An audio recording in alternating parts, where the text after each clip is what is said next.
Hello, my name is Manpal and I am a BCM student.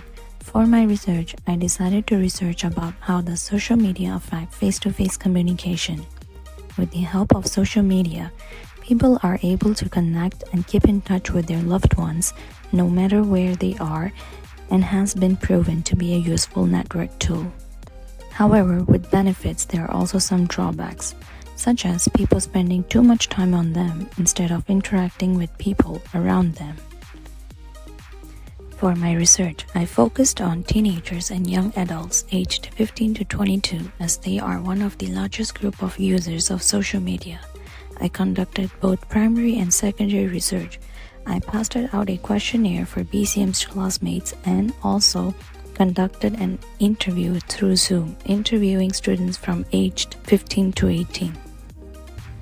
First, I will talk about what I found through secondary research. There are 4 articles that I will be talking about. This one is called Social Media is Affecting Face-to-Face Communication by Jinjian Chen. He surveyed 24 students online of Auckland University and there were 8 multiple choices. From the result of his primary research, although most of his students have social media accounts, but they still prefer to talk to their close ones face-to-face rather than online.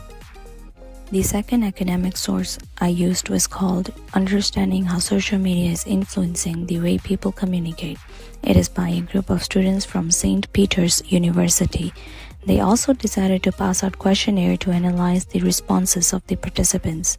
From this study, we got to know that people use shorter and newer versions of words and phrases in their messages as they feel more at ease conversing online than in person.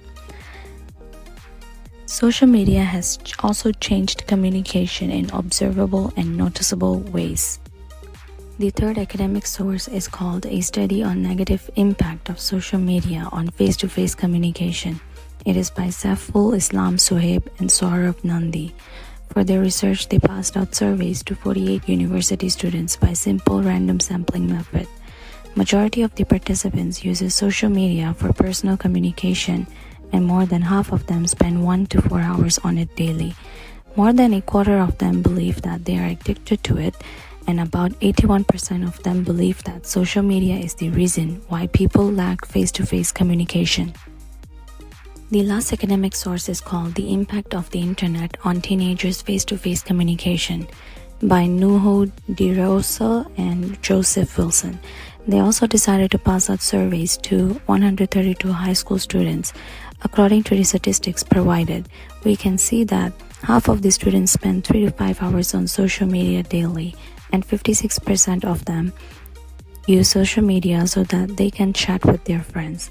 When asked about the frequency of online presence, 58% of them said several times a week, and 66% of them also believe that using internet has lowered their face-to-face communication with friends, while 81% of them believe that internet has lowered their desire to have face-to-face communication with their family members. This is the questionnaire that I passed it out for my research and I received 21 responses. 38 of them spends 3 to 7 hours on social media daily. When asked, do you go on your social media accounts with no goal in mind, 90% of them said yes. More than half of the participants prefer to have face-to-face communication and going out with their friends rather than having online chatting or staying at home. All of the participants believe that social media is a useful tool for communication, and about 70% of them believe that social media hasn't affected their ability to have face-to-face communication. For the interview, I interviewed 8 participants and these were the questions. Most of the participants use social media when they have free time and wants to relax. When asked if they have better relationship with online friends compared to real-life friends, all of them disagreed and said they have better relationship with their real-life friends as they are able to connect more personally. For the last question, most of them believe that it hasn't affected them in any way, while there were 2 students who believe social media has affected them negatively as they feel it is easier to say things online rather than face-to-face. With the reference to my primary and secondary research, I have came to a conclusion that although social media might have some drawbacks, such as excessive use, but there are many benefits too, and it hasn't affected the teenagers negatively, as majority of the participants still prefer to have face-to-face communication and have better connections with their real-life friends when compared to online communication and online friends. These are the references. Thank you.